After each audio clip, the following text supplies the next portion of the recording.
ಯುದ್ಧದ ಎಫೆಕ್ಟ್, ಪ್ರಧಾನಿ ಮೋದಿ ಬಿಗ್ ಸಂದೇಶ. 1 ವರ್ಷ ಚಿನ್ನ ಖರೀದಿ ಬೇಡ, ಮದುವೆಗೆ ಬ್ರೇಕ್ ಹಾಕಿ. ಎಸ್ ವೀಕ್ಷಕರೇ, ಸ್ವತಃ ಪ್ರಧಾನಿ ಮೋದಿ ಅವರು ನೀಡಿರುವ ಹೇಳಿಕೆ ಈಗ ಆತಂಕಕ್ಕೆ ಕಾರಣವಾಗಿದೆ. ಯುದ್ಧ ಎಫೆಕ್ಟ್ ಮುಂದಿನ ದಿನಗಳಲ್ಲಿ ನಮ್ಮ ಮೇಲೆ ಹೇಗೆ ಪರಿಣಾಮ ಬೀರಲಿದೆ ಅನ್ನೋದಕ್ಕೆ ಪ್ರಧಾನಿ ಮೋದಿ ಅವರ ಹೇಳಿಕೆಗಳೇ ಸಾಕ್ಷಿ. ಹೌದು, ಪ್ರಧಾನಿ ನರೇಂದ್ರ ಮೋದಿ ಅವರು ಇಡೀ ದೇಶದ ಜನತೆಗೆ ಒಂದು ಅತಿ ದೊಡ್ಡ ಎಚ್ಚರಿಕೆಯ ಕರೆ ನೀಡಿದ್ದಾರೆ. ಪೆಟ್ರೋಲ್ ಕಡಿಮೆ ಬಳಸಿ, 1 ವರ್ಷ ಚಿನ್ನ ಕೊಳ್ಳಬೇಡಿ, ಮದುವೆಗಳನ್ನ ಮುಂದೂಡಿ ಅಂತ ಪ್ರಧಾನಿ ಹೇಳಿದ್ದಾರೆ. ಅಂದ್ರೆ ಪರಿಸ್ಥಿತಿ ಎಷ್ಟು ಗಂಭೀರವಾಗಿದೆ ಅಂತ ನೀವು ಊಹೆ ಮಾಡಿ. ಹಾಗಾದ್ರೆ ಪರಿಸ್ಥಿತಿ ಅಷ್ಟೊಂದು ಭೀಕರತೆಯಿಂದ ಕೂಡಿದೆಯಾ?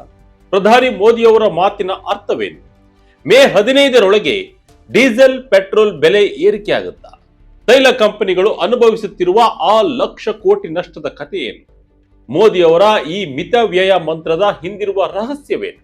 ಒಂದು ಕಂಪ್ಲೀಟ್ ರೋಚಕ ರಿಪೋರ್ಟ್ ಇಲ್ಲಿದೆ. ಕೊನೆ ತನಕ ಮಿಸ್ ಮಾಡದೆ ಈ ವಿಡಿಯೋ ನೋಡಿ. ಪ್ರಧಾನಿ ಮೋದಿ ಹೇಳಿದ್ದೇನು? ಎಸ್ ವೀಕ್ಷಕರೇ, ತೆಲಂಗಾಣದ ಸಿಕಂದರಾಬಾದ್ ನಲ್ಲಿ 9,400 ಕೋಟಿ ರೂಪಾಯಿಗಳ ಅಭಿವೃದ್ಧಿ ಯೋಜನೆಗಳಿಗೆ ಚಾಲನೆ ನೀಡಿದ ಪ್ರಧಾನಿ ಮೋದಿ ದೇಶದ ಜನರ ಮುಂದೆ ಕೆಲವು ಕಠಿಣ ಸತ್ಯಗಳನ್ನ ಇಟ್ಟಿದ್ದಾರೆ. ಮಧ್ಯಪ್ರಾಚ್ಯದಲ್ಲಿ ನಡೆಯುತ್ತಿರುವ ಇರಾನ್ ಇಸ್ರೇಲ್ ಸಂಘರ್ಷ ಜಾಗತಿಕ ತೈಲ ಮಾರುಕಟ್ಟೆಯನ್ನೇ ಅಲ್ಲಾಡಿಸಿಬಿಟ್ಟಿದೆ. ಜಾಗತಿಕ ಕಚ್ಚಾ ತೈಲದ ಬೆಲೆ ಬರೋಬ್ಬರಿ $70 ನಿಂದ $126ಗೆ ಏರಿಕೆಯಾಗಿದೆ. ಅಂದ್ರೆ ಅಂತಾರಾಷ್ಟ್ರೀಯ ಮಟ್ಟದಲ್ಲಿ ತೈಲ ಬೆಲೆ ಡಬಲ್ ಆಗಿದೆ. ಭಾರತವು ತನ್ನ ಪೆಟ್ರೋಲಿಯಂ ಅಗತ್ಯದ 80%ಕ್ಕೂ ಹೆಚ್ಚು ಭಾಗವನ್ನ ಆಮದು ಮಾಡಿಕೊಳ್ಳುತ್ತೆ. ಹೀಗಿರುವಾಗ ವಿದೇಶಿ ವಿನಿಮಯವನ್ನ ಉಳಿಸಿಕೊಳ್ಳೋದು ಇವತ್ತು ದೇಶದ ಹಿತದೃಷ್ಟಿಯಿಂದ ಅತ್ಯಂತ ಮುಖ್ಯವಾಗಿದೆ. ಆಮದಾಗುವ ಪೆಟ್ರೋಲಿಯಂ ಉತ್ಪನ್ನಗಳನ್ನ ನಾವು ಜಾಗರೂಕತೆಯಿಂದ ಬಳಸಬೇಕು. ಇದು ಕೇವಲ ಹಣ ಉಳಿಸುವುದಲ್ಲ, ಇದು ಒಂದು ರೀತಿಯಲ್ಲಿ ದೇಶ ಪ್ರೇಮ ಅಂತ ಮೋದಿ ಕರೆ ನೀಡಿದ್ದಾರೆ. ಕೋವಿಡ್ ಕಾಲದಂತೆ ವರ್ಕ್ ಫ್ರಮ್ ಹೋಮ್ ಮಾಡಿ, ಸ್ವಂತ ವಾಹನ ಬಿಡಿ, ಬಸ್ ಮೆಟ್ರೋ ರೈಲು ಬಳಸಿ. ವೀಕ್ಷಕರೇ, ಬೆಲೆ ಏರಿಕೆಯ ಆಘಾತವನ್ನ ಎದುರಿಸೋಕೆ ಮೋದಿ ಅವರು ಜನರಿಗೆ ನೀಡಿರುವ ಸಲಹೆಗಳು ಕೇಳೋಕೆ ಸ್ವಲ್ಪ ಕಷ್ಟಕರ ಅನಿಸಿದ್ರು ಅವು ವಾಸ್ತವದ ನೆಲೆಗಟ್ಟಲಿವೆ. ಕೊರೋನಾ ಕಾಲದಲ್ಲಿ ನಾವು ಹೇಗೆ ಅನಿವಾರ್ಯವಾಗಿ ಮನೆಯಿಂದಲೇ ಕೆಲಸ ಮಾಡ್ತಿದ್ವೋ ಅದೇ ಪದ್ಧತಿಯನ್ನ ಮತ್ತೆ ಶುರು ಮಾಡಿ ಅಂತ ಪ್ರಧಾನಿ ಹೇಳಿದ್ದಾರೆ. ಆನ್ಲೈನ್ ಸಭೆಗಳು, ವರ್ಚುವಲ್ ಮೀಟಿಂಗ್ಗಳ ಮೂಲಕ ಇಂಧನ ಬಳಕೆಯನ್ನ ಕಡಿತಗೊಳಿಸಬೇಕು ಅನ್ನೋದು ಸರ್ಕಾರದ ಪ್ಲಾನ್. ಇಷ್ಟೇ ಅಲ್ಲ, ನೀವು ಆಫೀಸ್ಗೆ ಹೋಗೋಕೆ ಸ್ವಂತ ಕಾರು ಅಥವಾ ಬೈಕ್ ಬಳಸುವ ಬದಲು ಸಾರ್ವಜನಿಕ ಸಾರಿಗೆ ಅಂದ್ರೆ ಬಸ್ ಮೆಟ್ರೋ ಮತ್ತು ರೈಲುಗಳನ್ನು ಹೆಚ್ಚಾಗಿ ಬಳಸಿ ಅಂತ ಕೇಳಿಕೊಂಡಿದ್ದಾರೆ. ಖಾಸಗಿ ವಾಹನವನ್ನೇ ಬಳಸಬೇಕಾದ್ರೆ ಕಾರ್ ಪೋಲಿಂಗ್ ಮಾಡಿ ಅಂತನೂ ಕಿವಿಮಾತು ಹೇಳಿದ್ದಾರೆ. ಸಾಧ್ಯವಾದ್ರೆ ಎಲೆಕ್ಟ್ರಿಕ್ ವಾಹನಗಳ ಬಳಕೆ ಹೆಚ್ಚಿಸಬೇಕು. ಈ ರೀತಿಯ ಕೋವಿಡ್ ಕಾಲದ ಉಳಿತಾಯ ಮತ್ತು ದಕ್ಷತಾ ಕ್ರಮಗಳನ್ನ ರಾಷ್ಟ್ರೀಯ ಹಿತದೃಷ್ಟಿಯಿಂದ ಮತ್ತೆ ಅಳವಡಿಸಿಕೊಳ್ಳಬೇಕು ಎಂದು ಕರೆ ನೀಡಿದರು. ಅಂದ್ರೆ ಮುಂದಿನ ದಿನಗಳಲ್ಲಿ ಪರಿಸ್ಥಿತಿ ಹೇಗಿರುತ್ತೆ ಒಮ್ಮೆ ಊಹಿಸಿಕೊಳ್ಳಿ. 1 ವರ್ಷ ಚಿನ್ನ ಖರೀದಿ ಮಾಡಬೇಡಿ, ವಿದೇಶಿ ಪ್ರವಾಸ, ವಿದೇಶಿ ಮದುವೆಗೆ ಬ್ರೇಕ್ ಹಾಕಿ. ಈ ಭಾಷಣದ ಅತ್ಯಂತ ಹೈಲೈಟ್ ಅಂದ್ರೆ ಅದು ಚಿನ್ನದ ವಿಷಯ. ಮೋದಿರವರು ಹೇಳಿರೋದು ಒಂದು ಮಾತು: ಕನಿಷ್ಠ 1 ವರ್ಷದವರೆಗೆ ಅನಗತ್ಯ ಚಿನ್ನ ಖರೀದಿಯನ್ನು ತಪ್ಪಿಸಿ. ಭಾರತೀಯರು ಚಿನ್ನದ ಮೇಲೆ ಅತಿಯಾದ ಮೋಹ ಹೊಂದಿದ್ದಾರೆ. ಆದರೆ ಚಿನ್ನವನ್ನ ಆಮದು ಮಾಡಿಕೊಳ್ಳೋಕೆ ಸರ್ಕಾರಕ್ಕೆ ಭಾರಿ ಪ್ರಮಾಣದ ವಿದೇಶಿ ವಿನಿಮಯ ಬೇಕು. ಇವತ್ತು ಡಾಲರ್ ಬೆಲೆ ಏರುತ್ತಿರುವ ಸಮಯದಲ್ಲಿ ಈ ಹೊರೆ ದೇಶದ ಮೇಲೆ ಬೀಳಬಾರದು ಅನ್ನೋದು ಮೋದಿ ಅವರ ಕಾಳಜಿ. ಮದುವೆ ಮತ್ತು ಶುಭ ಸಮಾರಂಭಗಳಿಗಾಗಿ ಸಾವಿರಾರು ಕೋಟಿ ರೂಪಾಯಿಗಳ ಚಿನ್ನವನ್ನ ಕೊಳ್ಳುವ ಬದಲು ಆ ಹಣವನ್ನ ಉಳಿಸಿ ಅಂತ ಅವರು ಹೇಳಿದ್ದಾರೆ.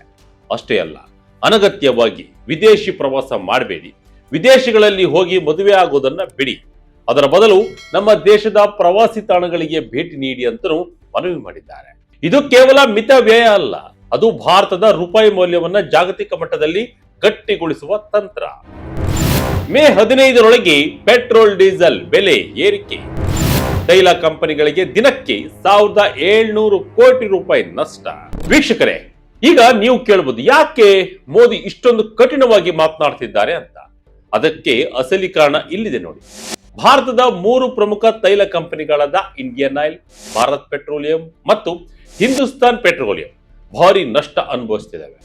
ಮಧ್ಯಪ್ರಾಚ್ಯ ಯುದ್ಧದಿಂದಾಗಿ ಕಚ್ಚಾ ತೈಲದ ಬೆಲೆ ಏರಿದ್ರೂ ಸಹ ಭಾರತ ಸರ್ಕಾರ ಕಳೆದ 4 ವರ್ಷಗಳಿಂದ ಪೆಟ್ರೋಲ್ ಬೆಲೆಯನ್ನ ಗಣನೀಯವಾಗಿ ಹೆಚ್ಚಿಸಿಲ್ಲ.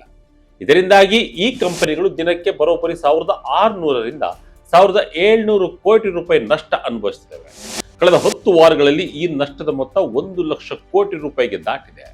ಸರ್ಕಾರದ ಮೂಲಗಳ ಪ್ರಕಾರ ಮೇ 15ರೊಳಗೆ ಪೆಟ್ರೋಲ್ ಮತ್ತು ಡೀಸೆಲ್ ಬೆಲೆ ಪ್ರತಿ ಲೀಟರ್ಗೆ 4 ರಿಂದ 5 ರೂಪಾಯಿ ಏರಿಕೆ ಆಗುವುದು ಬಹುತೇಕ ಖಚಿತವಾಗಿದೆ. ಅಷ್ಟೇ ಅಲ್ಲ, ಗೃಹ ಬಳಕೆಯ LPG ಸಿಲಿಂಡರ್ ಬೆಲೆ 50 ರೂಪಾಯಿವರೆಗೆ ಹೆಚ್ಚಾಗಬಹುದು. ಈ ಹೊರೆಯನ್ನ ತಪ್ಪಿಸೋಕೆ ಮೋದಿ ಅವರು ಮುನ್ನೆಚ್ಚರಿಕೆ ಕ್ರಮವಾಗಿ ಈ ಮಿತವ್ಯಯದ ಕರೆ ನೀಡಿದ್ದಾರೆ. ರೈತರಿಗೆ ಮೋದಿ ನೀಡಿದ ನ್ಯಾಚುರಲ್ ಸಂದೇಶ. ಪ್ರಧಾನಿಯವರ ಈ ಕರೆ ಕೇವಲ ನಗರವಾಸಿಗಳಿಗೆ ಮಾತ್ರ ಸೀಮಿತವಲ್ಲ, ಇದು ರೈತರಿಗೂ ಅನ್ವಯಿಸುತ್ತೆ. ಯುದ್ಧದ ಕಾರಣಕ್ಕೆ ಅಂತಾರಾಷ್ಟ್ರೀಯ ಮಟ್ಟದಲ್ಲಿ ರಸಗೊಬ್ಬರ ಪೂರೈಕೆಗೂ ಪೆಟ್ಟು ಬಿದ್ದಿದೆ. ರಾಸಾಯನಿಕ ಗೊಬ್ಬರ ಬಳಕೆಯನ್ನ 50% ಕಡಿಮೆ ಮಾಡಿ ಸಾವಯವ ಕೃಷಿ ಅಂದ್ರೆ ನ್ಯಾಚುರಲ್ ಫಾರ್ಮಿಂಗ್ ಕಡೆ ಗಮನ ಕೊಡಿ ಅಂತ ಮೋದಿ ರೈತರಲ್ಲಿ ಕೇಳಿಕೊಂಡಿದ್ದಾರೆ. ಕೃಷಿಗೆ ಡೀಸೆಲ್ ಪಂಪ್ ಸೆಟ್ ಬಳಸುವ ಬದಲು ಸೌರಶಕ್ತಿ ಚಾಲಿತ ಪಂಪ್ ಸೆಟ್ ಗಳಿಗೆ ಆದ್ಯತೆ ನೀಡಿ ಅಂತ ಹೇಳಿದ್ದಾರೆ. ಅಂದ್ರೆ ಒಂದು ಕಡೆ ಮಣ್ಣಿನ ಆರೋಗ್ಯ ರಕ್ಷಿಸುವುದು, ಇನ್ನೊಂದು ಕಡೆ ವಿದೇಶಿ ಆಮದು ಅವಲಂಬನೆಯನ್ನ ತಗ್ಗಿಸುವುದು ಮೋದಿ ಅವರ ಉದ್ದೇಶ. ಕುಟುಂಬಗಳು ಅಡುಗೆ ಎಣ್ಣೆಯ ಬಳಕೆಯನ್ನು ಕೂಡ ಕಡಿಮೆ ಮಾಡಬೇಕು.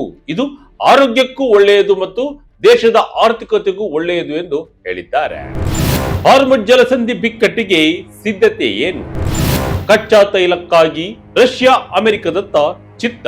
ವೀಕ್ಷಕರೇ, ಪ್ರಪಂಚದ ಒಟ್ಟು ತೈಲದ 20% ಹರಿಯುವ ಈ ಹಾರ್ಮುಜ್ ಜಲಸಂಧಿ ಈಗ ಬಂದ್ ಆಗಿದೆ. ಶ್ರೀಲಂಕಾ ಮತ್ತು ಬಾಂಗ್ಲಾದೇಶದಂತಹ ರಾಷ್ಟ್ರಗಳು ಈಗಾಗಲೇ ಇಂಧನದ ರೇಷನಿಂಗ್ ಶುರು ಮಾಡಿವೆ.